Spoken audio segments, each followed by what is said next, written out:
నమస్తే, welcome to Abhinav Bharat. గత ప్రభుత్వంలో జరిగిన భూదోపిడీపై సిపిఐ నారాయణ ధ్వజమెత్తారు.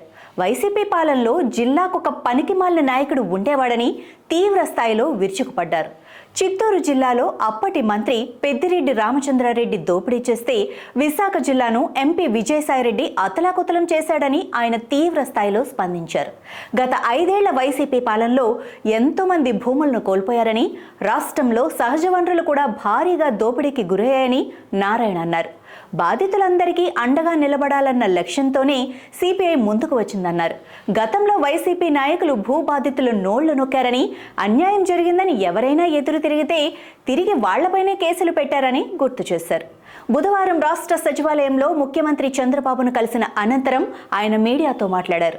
వైసీపీ చేతిలో భూములు పోగొట్టుకున్న వారంతా బయటకు రావాలన్న ఉద్దేశంతోనే ఆగస్టు 4న మదనపల్లిలో ఫిర్యాదులు స్వీకరిస్తున్నామని నారాయణ చెప్పారు.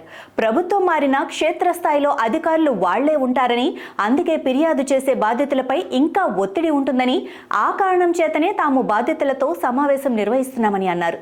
మదనపల్లిలో ఆగస్టు 4న జరిగే సమావేశం తర్వాత రాష్ట్ర వ్యాప్తంగా ఉన్న వైసీపీ భూ బాధితులు ధైర్యంగా బయటకు వస్తారన్న ధీమా వ్యక్తం చేశారు. చంద్రబాబు నేరుగా బీజేపీతో పొత్తు పెట్టుకుంటే జగన్ గుట్టుగా ఒప్పందం కొనసాగించారని, ఒక ముఖ్యమంత్రిగా ఉండి 11 సీట్లకు పడిపోయి అంత ఘోర పరాజయాన్ని ఎదుర్కొన్న వారు దేశంలో జగన్ తప్ప మరెవ్వరూ ఉండరని నారాయణ విమర్శించారు.